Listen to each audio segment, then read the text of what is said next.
وَاسْتَعِينُوا بِالصَّبْرِ وَالصَّلَاةِ، اور اے مولویو، اے علماء یہود، مدد چاہو صبر کے ذریعے اور نماز کے ذریعے اللہ تعالیٰ کی۔ مراد یہ ہے کہ اگر یہ مفلسی کی زندگی ہے تو بجائے پیسے لے کے فتوے دینے کے اور اپنی چودراہٹ قائم کرنے کے، صبر سے کام لے لو، روکھی سکھی کھا لو۔ مدد لینی ہے تو مال کے ذریعے نہیں، صبر کے ذریعے، والصلاۃ، اور نماز کے ذریعے۔ نماز پڑھو گے اللہ پہ یقین بڑھے گا تو دنیا سے یقین اٹھے گا۔ صبر اور نماز کے بغیر آپ کو دنیا کو 3 طلاقیں دینا ناممکن ہو جائے گا، بہت مشکل کام ہے۔ تو اللہ تعالیٰ نے علماء یہود کو کہا کہ اگر تم نے اللہ کا راستہ اختیار کرنا ہے پھر تمہیں صبر کرنا پڑے گا، پھر جدادیں تو نہیں بنے گی۔ ظاہر ہے کہ وہ اپنی اپنی مسندوں پہ بیٹھے ہوئے تھے۔ نبی علیہ السلام جب ہجرت کر کے مدینہ شریف آئے تو یہودیوں کے قلعے تھے، ان میں وہی سب کچھ کرتے دھرتے تھے۔ آپ ذرا ایک لمحے کے لیے امیجن کریں اگر وہ یہودی اسلام قبول کر لیتے تو ان علماء یہود کا کیا سٹیٹس ہونا تھا۔ نبی علیہ السلام جو ہے وہ لیڈر ہونے تھے، تو انہوں نے کہا کہ بھی نبی علیہ السلام لیڈر ہوں گے، کل کو کوئی چندہ ہوگا وہ نبی علیہ السلام کے بیت المال میں جائے گا تو ہماری تو سٹیٹس ہی ختم ہو جائے گا۔ تو ان ساری چیزوں کے اوپر چیک کیا ہو سکتا ہے کہ آپ روکی سکی کھا کے اپنی آخرت کا سودا تو نہ کرو۔ جو سورہ توبہ میں ہے کہ اللہ تعالیٰ نے مومنین کی جانیں اور مال جنت کے بدلے میں خرید لی ہیں۔ خوشخبری ہو تمہارے لیے ایسی بیعت کے اوپر کہ تم نے اپنا جان اور مال اللہ کو بیچ کے ہمیشہ کی جنت اس سے لے لی۔ تو یہ تو صبر والا ہوگا نا، وَتَوَاصَوْا بِالْحَقِّ وَتَوَاصَوْا بِالصَّبْرِ۔ تو مدد چاہنی ہے نا تو صبر اور نماز کے ذریعے اللہ کی مدد چاہو۔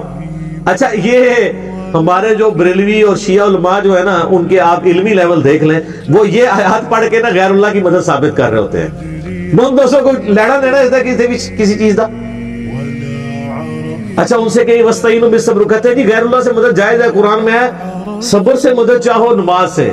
تو میں نے تو آج تک کسی شیعہ کی مسجد میں یا بریلویوں کی مسجد میں المدد یا نماز، المدد یا صبر تو نہیں دیکھا۔ کو کسی نے دیکھا ہے؟ دیکھ لو۔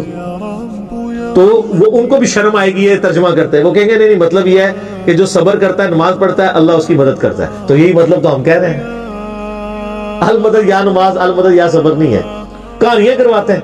اور جو اس کی اصل روح تھی وہ تو کچھ اور تھی۔ اس سے جو ہے وہ یا علی مدد یا شیخ عبد القادر جیلانی مدد ثابت کرنا نہیں تھا، بلکہ اس کا مقصد یہ تھا کہ تمہیں دنیا کا کتا بننے سے بچایا جائے، دنیا کے پیچھے اپنی آخرت برباد نہ کرو۔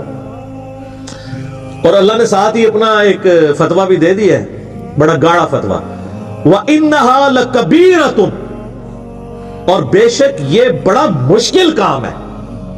کون سا؟ صبر کرنا اور نماز پڑھنا، یہ بڑا ہی مشکل کام ہے۔ إِلَّا عَلَى الْخَاشِعِينَ، ہاں سوائے ان لوگوں کے لیے جن کے اندر کوئی خوف خدا ہے نا، خشیت، وہی دنیا کے کتے بننے سے بچ سکتے ہیں، ورنہ بڑا اوکھا کام جے۔ اچھا، جس کو اللہ کہہ رہا ہے بڑا ہی اوکھا جے کرنا، تو کوئی شک نہ رہ گیا، اور واقعی پریکٹیکلی نظر بھی آ رہا ہے کہ سارے ہی اس راستے پہ چل پڑے۔ لاکھوں میں ایک بھی ڈھونڈنے سے مشکل سے ملتا ہے جس نے دنیا کو 3 طلاقیں دی ہوئی ہوں۔ بلکہ ہم نے تو دیکھا ہے جو بندہ دین کے معاملات میں یعنی انٹر ہوتا ہے نا تو ماشاءاللہ اللہ کا فضل ہو جاتا ہے اس کے اوپر۔ مدرسے میں وہ سائیکل پہ آتا ہے، 3 سال بعد اس کے نیچے گاڑی بھی ہوتی ہے، اللہ کا فضل۔ وہ تو یہی کہتا ہے نا، اللہ کا فضل۔ اللہ نے فرمایا کہ یہ بڑا مشکل کام ہے، جو صرف خوف خدا رکھنے والے ہیں نا وہ یہ کر سکتے ہیں کہ سبسسٹنس لیول کے اوپر لائف گزاریں۔ اور یہ اتنا مشکل کام ہے کہ اس امت میں سب سے زیادہ کامل الایمان کون لوگ تھے؟ صحابہ اور اہل بیت۔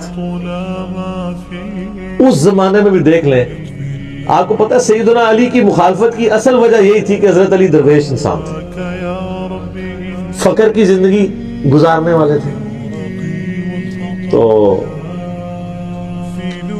سیدنا علی کی خلافت کبھی بھی ایسے لوگوں کو ہضم نہیں ہو سکتی تھی جو دنیاوی منفعت